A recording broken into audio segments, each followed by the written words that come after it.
Hello friends, welcome to my YouTube channel. आज के इस वीडियो में राजस्थान पीटीटी 2022 की परीक्षा के लिए टीचिंग एप्टीट्यूड के टॉप 50 क्वेश्चन इस वीडियो में डिस्कस करेंगे। तो इस वीडियो को पूरा ज़रूर देखिए। वीडियो अच्छा लगे वीडियो को लाइक और शेयर जरूर करें। चैनल पर पहली बार विजिट कर रहे हैं तो चैनल को सब्सक्राइब करके बेल आइकन प्रेस कर दें, जिससे कि आने से नए वीडियो नोटिफिकेशन आप सभी लोगों तक आसानी से पहुँच जाए। एग्ज़ाम जो है आपका 3 जुलाई 2022 को आयोजित किया जाएगा। शेष आप लोगों के पास 17 दिन शेष बचे हुए हैं, तो तैयारी पर ज़्यादा से ज़्यादा फोकस करें आप लोग। सभी क्वेश्चन के आंसर आपको कमेंट बॉक्स में बताने हैं और अपना स्कोर भी साझा करना है। तो पहला क्वेश्चन आपकी स्क्रीन पर, पहला क्वेश्चन रहेगा, किसके अनुसार सृजनात्मकता 5 तत्वों को गुणात्मक योग का नाम है? ये 5 तत्व हैं: ग्रहणशीलता, दूसरा है केंद्राभिमुख चिंतन, तीसरा है केंद्र विमुख चिंतन, चौथा स्मृति, पांचवा है मूल्यांकन। तो 5 तत्व दिए गए हैं: Stein, Guilford, Steiger, Mednick. Option we जो है आपका ये बिल्कुल करेक्ट हो जाएगा, गिलफोर्ड। अगला क्वेश्चन देखिएगा गाइस, क्या है? सृजनात्मक विचारक वह व्यक्ति है जो खोज करता है, नए अवलोकन करता है, नई भविष्यवाणी नए क्षेत्रों में है करता है तथा नए नए परिणाम निकालता है। उक्त कथन किसका? स्किनर, गिलफोर्ड, स्टैन, विनय। ऑप्शन ए जो है आपका ये बिल्कुल सही हो जाएगा, स्किनर। ओके। सो गाइस, तीसरा क्वेश्चन आपकी स्क्रीन पर। तीसरा क्वेश्चन क्या है? बुद्धि और सृजनात्मकता में कौन संबंध पाया जाता है? कौन सा जो है संबंध पाया जाता है? सकारात्मक, नकारात्मक, समांतर, वैध। तो ए वाला जो ऑप्शन है आपका ये बिल्कुल करेक्ट हो जाएगा, सकारात्मक। अगला क्वेश्चन, गिलफोर्ड की प्रज्ञा परीक्षण के अनुसार कितने प्रकार के पद बनाए जा सकते हैं? 120, 80, 140, 60। 120 पद बनाए जा सकते हैं। तो ए वाला जो ऑप्शन है आपका ये बिल्कुल सही हो जाएगा। अगला क्वेश्चन आपकी स्क्रीन पर, सृजनात्मकता का विकास किस वर्ष की अवस्था में अपनी चरम सीमा पर पहुंच जाती है? 35, option B 30, option C 40, option D 50। Option B जो है आपका ये बिल्कुल सही हो जाएगा, 30। अगला क्वेश्चन, गेस्टाल्टवाद के जन्मदाता कौन है? गेस्टाल्टवाद के जन्मदाता कौन है? स्किनर, वर्दाइमर, विने, स्पिनोविच। ऑप्शन वी जो है आपका ये बिल्कुल करेक्ट हो जाएगा, वर्दाइमर। सातवां क्वेश्चन आपकी स्क्रीन पर, अधिगम से संबंधित कौन सा कथन सत्य है? 4 ऑप्शन आपके सामने हैं, आंसर आपको कमेंट बॉक्स में बताना है। सीखने की प्रक्रिया में व्यवहार में परिवर्तन अभ्यास तथा अथवा अनुभव के कारण होता है। सीखने में व्यवहार में परिवर्तन तुलनात्मक रूप से स्थायी होता है। सी है परिवर्तन व्यवहार की क्षमता तथा ब्रह व्यवहार दोनों में हो सकता है। तो ऑप्शन डी जो है आपका ये बिल्कुल सही हो जाएगा, उपरोक्त सभी। ओके। 8वां क्वेश्चन आपकी स्क्रीन पर, सीखना सबसे पहले प्रस्तावित किया Thorndike, Pavlov, Skinner, Kohler. Option we जो है आपका ये बिल्कुल सही हो जाएगा, पावलव। अगला क्वेश्चन आपकी स्क्रीन पर, निम्न में से शरीर वैज्ञानिक थे? Skinner, Froebel, पावलव, Watson. तो सी वाला जो ऑप्शन है आपका ये बिल्कुल सही हो जाएगा, पावलव। ओके गाइस, 10वां क्वेश्चन देखिएगा, स्किनर ने प्रयोग किया। तो स्किनर ने प्रयोग किया कुत्ते पर, चिंपैंजी पर, बंदर पर, चूहों व कबूतरों पर। स्किनर ने प्रयोग किया चूहों और कबूतरों पर। तो डी वाला जो ऑप्शन है आपका ये बिल्कुल सही हो जाएगा। अगला क्वेश्चन, नैमित्तिक अनुबंधन कहते हैं अधिगम को, सहचर को, उद्दीपक को, इनमें से कोई नहीं। ऑप्शन डी जो है आपका ये बिल्कुल सही हो जाएगा, इनमें से कोई नहीं। गाइस अगला क्वेश्चन देखिएगा, 12वां क्वेश्चन क्या है। निम्न में से कौन मुक्त अंत वाला प्रश्न है? 4 ऑप्शन आपके सामने हैं, आंसर आपको कमेंट बॉक्स में बताना है। निम्न में से कौन मुक्त अंत वाला है? तो बी वाला जो ऑप्शन है आपका ये बिल्कुल सही हो जाएगा। सभी जीवों को जीवित रहने के लिए भोजन क्यों आवश्यक है? 13वां क्वेश्चन देखिएगा गाइस, क्या है? सतत एवं व्यापक मूल्यांकन का अर्थ क्या है? सतत एवं व्यापक मूल्यांकन का अर्थ क्या है? सभी लोग आंसर बताते हुए चलेगा। तो डी वाला जो ऑप्शन है आपका ये बिल्कुल सही हो जाएगा। विद्यालय आधारित मूल्यांकन जिसमें अध्यापक और बालक के विकास की सभी पहलू शामिल हैं। अगला क्वेश्चन देखिएगा, क्या है गाइस? आप किसी विद्यालय में विज्ञान शिक्षक के पद पर कार्यरत हैं। आप कक्षा 8 के छात्रों के आकलन के लिए किसका सहारा लेना चाहेंगे? बोर्ड परीक्षा, निबंधात्मक परीक्षा, वस्तुनिष्ठ परीक्षा, ग्रेडिंग व्यवस्था। ऑप्शन डी जो है आपका ये बिल्कुल सही हो जाएगा, ग्रेडिंग व्यवस्था। अगला क्वेश्चन आपकी स्क्रीन पर, शिक्षण में गुणात्मक व्यवहार परिवर्तनों के मूल्यांकन हेतु उपयुक्त तकनीक नहीं है। रेटिंग स्केल, ग्रेडिंग व्यवस्था, निबंधात्मक परीक्षा, रूपात्मक परीक्षा। तो सी वाला जो ऑप्शन है आपका ये बिल्कुल करेक्ट हो जाएगा, निबंधात्मक परीक्षा। 16वां क्वेश्चन आपकी स्क्रीन पर, गज क्वेश्चन है सैद्धांतिक लिखित परीक्षा जिसमें 10वीं की बोर्ड परीक्षा भी शामिल है में कुछ प्रश्न इस पर आधारित होने चाहिए। प्रयोग, तकनीकी मॉडल, निबंधात्मक प्रश्न, दीर्घ उत्तरीय प्रश्न, इनमें से कोई नहीं। ऑप्शन ए जो है आपका ये बिल्कुल सही हो जाएगा, प्रयोग तकनीकी मॉडल। अगला क्वेश्चन 17वां क्वेश्चन क्या है? धनात्मक मनोवृत्ति के लाभों में निम्नलिखित में से कौन शामिल नहीं है? लोगों से आदर की प्राप्ति, बी है अपनी क्षमताओं की अनुभूति, सी है अधिक आनंद की प्राप्ति, डी है आत्मिक बल की प्राप्ति। तो बी वाला जो ऑप्शन है आपका ये बिल्कुल करेक्ट हो जाएगा, अपनी क्षमताओं की अनुभूति। ओके, सो गाइस अगला क्वेश्चन, श्रोता द्वारा वक्ता के विचारों को अपनी स्मृति में संचित किया जाना चाहिए। अल्पकालीन, मध्यकालीन, दीर्घकालीन, इनमें से कोई नहीं। ऑप्शन सी जो है आपका ये बिल्कुल सही हो जाएगा, दीर्घकालीन। सो गाइस अगला क्वेश्चन देखिएगा, प्रभावी श्रवण हेतु आवश्यक है वातावरणीय कारकों की अपेक्षा न करना, वक्ता के प्रति प्रतिक्रिया, निर्णय देने से बचना, समुचित प्रतिक्रिया। ऑप्शन ए वातावरणीय कारकों की अपेक्षा न करना। अगला क्वेश्चन आपकी स्क्रीन पर, वार्तालाप करते समय हमें वक्ता की बातों को ध्यानपूर्वक सुनना चाहिए।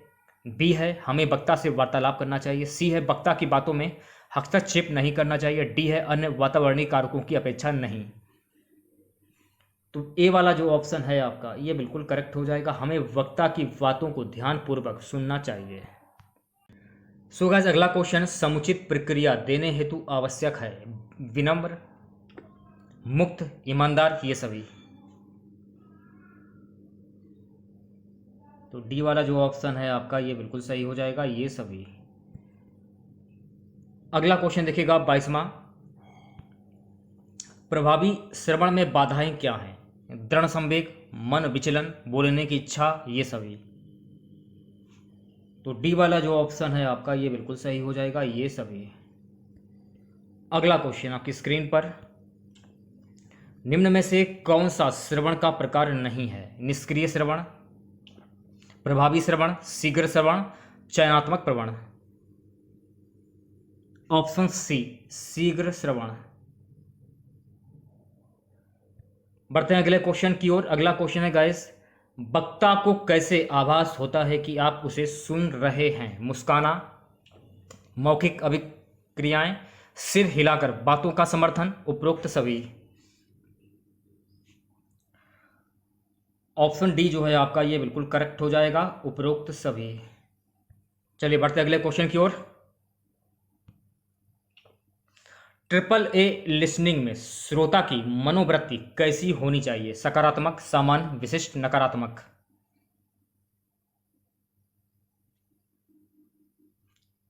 ऑप्शन ए जो है आपका ये बिल्कुल सही हो जाएगा, सकारात्मक। गाइस अगला क्वेश्चन, संप्रेषण एक प्रक्रिया है, सचेतन, अचेतन, सपरिवाय, उपरोक्त सभी। तो डी वाला जो ऑप्शन है आपका ये बिल्कुल सही हो जाएगा, उपरोक्त सभी। गाइस अगला क्वेश्चन देखिएगा, व्यक्ति की स्वयं से संवाद करने की क्रिया को क्या कहते हैं? अंतव्यक्तित्व संप्रेषण, अंतव्यक्तित्व संप्रेषण, सार्वजनिक संप्रेषण, उपरोक्त में से कोई नहीं। ऑप्शन वी जो है आपका बिल्कुल सही हो जाएगा, अंतव्यक्तित्व संप्रेषण। 28वां क्वेश्चन देखिएगा क्या है गाइस,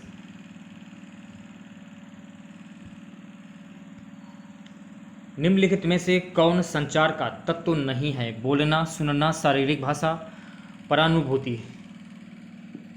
तो ऑप्शन ए जो है आपका ये बिल्कुल सही हो जाएगा, बोलना। 29वां क्वेश्चन देखिएगा गाइस क्या है, अंतव्यक्तित्व संप्रेषण संबंधित होता है स्वयं से, दो या दो से अधिक व्यक्तियों से, जनसभा से, या फिर भीड़ से। ऑप्शन वी इज राइट, दो या दो से अधिक व्यक्तियों से। अगला क्वेश्चन देखिएगा, अंतर्व्यक्तित्व संप्रेषण के प्रकार हैं साक्षात्कार, मध्यस्थ आधारित वार्तालाप, लघु समूह परिचर्या, उपरोक्त सभी। ऑप्शन डी जो है आपका ये बिल्कुल सही हो जाएगा, उपरोक्त सभी। अगला क्वेश्चन, आदतें व्यक्तित्व का आवरण है, किसने कहा है? क्लेपर, लेडल, गैरट, मर्सेल। तो ये कहा है क्लेपर ने, तो ए वाला जो ऑप्शन है आपका ये बिल्कुल सही हो जाएगा। अगला क्वेश्चन आपके स्क्रीन पर, प्राणी के पूर्वकृत व्यवहारों की पुनरावृत्ति आदत है, कथन किसका है? James, Mursell, Garrett, Ladell. Option A James, तो जेम्स आपका करेक्ट आंसर हो जाएगा। ओके। 33वां क्वेश्चन, रुचि ध्यान की माँ है, कथन किसका है? भाटिया, मैकडुगल, क्रोबोक्रो, विगम। ऑप्शन ए भाटिया, तो भाटिया आपका करेक्ट आंसर है। अभिवृत्ति मापन की युग्म तुलनात्मक विधि किसने दी? थर्स्टन, चेप, लिकर्ट, गटमैन। ऑप्शन ए जो है आपका थर्टन, ये बिल्कुल सही हो जाएगा। ओके। सो गाइस अगला क्वेश्चन देखेगा, आत्म प्रत्यय के विकास में सहायक है, लंबाई, भार, अभिप्रेरणा, बुद्धि। आत्म प्रत्यय के विकास में सहायक है अभिप्रेरणा, तो सी वाला जो ऑप्शन है आपका ये बिल्कुल सही हो जाएगा। ओके। अगला क्वेश्चन आपकी स्क्रीन पर, बालकों का भाषा विकास प्रभावित होता है, स्वास्थ्य, अनुकरण, ए और बी दोनों, उपयुक्त में से कोई नहीं। ऑप्शन सी ए और बी दोनों, यानी कि स्वास्थ्य और अनुकरण। अगला क्वेश्चन देखिएगा, बालक का भाषा विकास जैसे अवस्था में होता है, तीव्र गति से, मंद गति से, ए और बी दोनों, कहे नहीं सकते। ऑप्शन ए तीव्र गति से। गाइस अगला क्वेश्चन देखिएगा, बालक के भाषा विकास में अनुकरण, संबद्धता और किसका महत्वपूर्ण स्थान? प्रेरणा, तीव्रता, शुद्धता, भाषा। ऑप्शन ए जो है आपका ये बिल्कुल सही हो जाएगा, प्रेरणा। अगला क्वेश्चन आपकी स्क्रीन पर, बालकों के सामाजिक विकास में महत्वपूर्ण भूमिका होती है, परिवार, विद्यालय, समाज, इन तीनों की। तो इन तीनों की, तो डी वाला जो ऑप्शन है आपका ये बिल्कुल सही हो जाएगा। अगला क्वेश्चन, सामाजिक विकास का अर्थ क्या है? समाज में रहना, विचारों का आदान प्रदान करना, सामाजिक गुणों व व्यवहारों की उत्पत्ति, क्लब का सदस्य होना।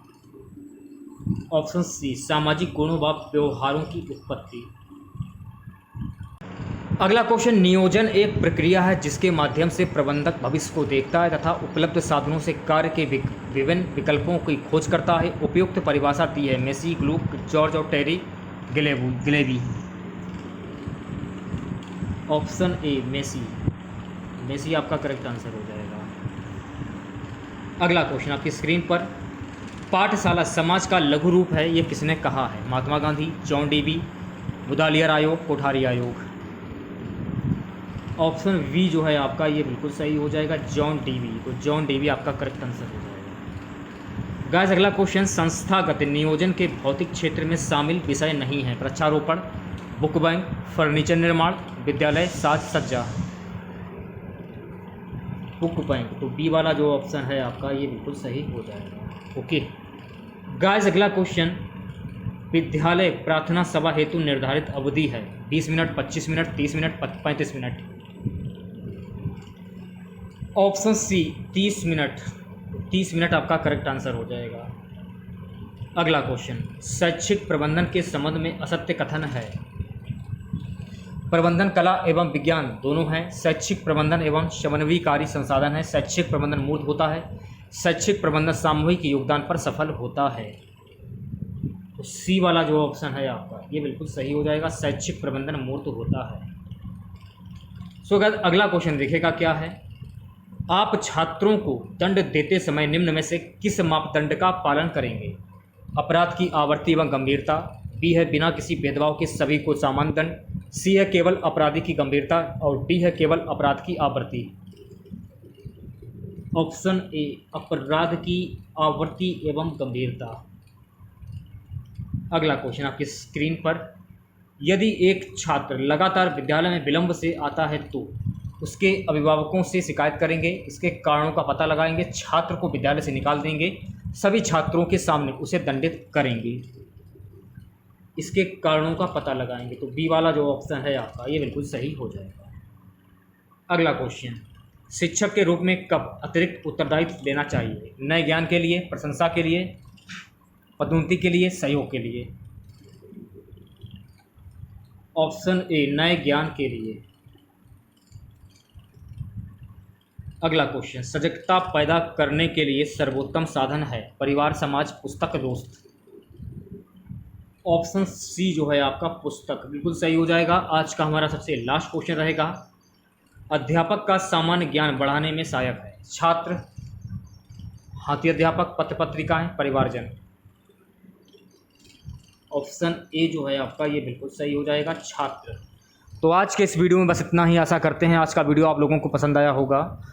वीडियो अच्छा लगे वीडियो को लाइक और शेयर जरूर करें। चैनल पर पहले आप विजिट कर रहे हैं तो चैनल को सब्सक्राइब करके बेल आइकन प्रेस कर दें, जिससे कि आने से नए वीडियो नोटिफिकेशन आप सभी लोगों तक आसानी से पहुंच जाए। तो मिलते हैं नेक्स्ट वीडियो के साथ। जय हिंद, जय भारत।